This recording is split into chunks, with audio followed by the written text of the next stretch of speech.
Днес държа да споделя с теб някои мисли за позитивността.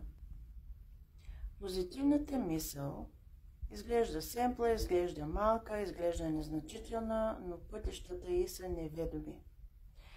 Тя оттеква в теб и отваря ниво на благополучие.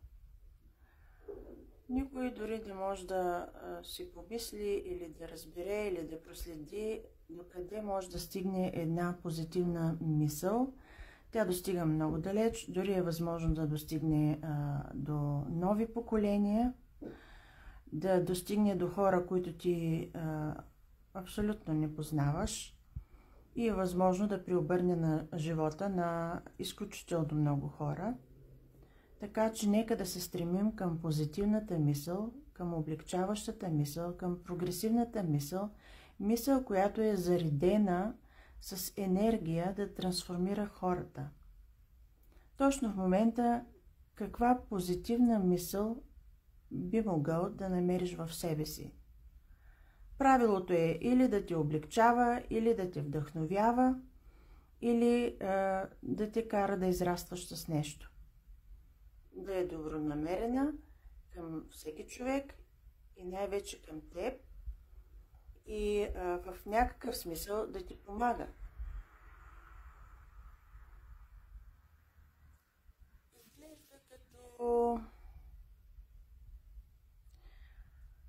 пожелания за Коледа или пожелания, които всички си казваме, но никой не се замисля за тях.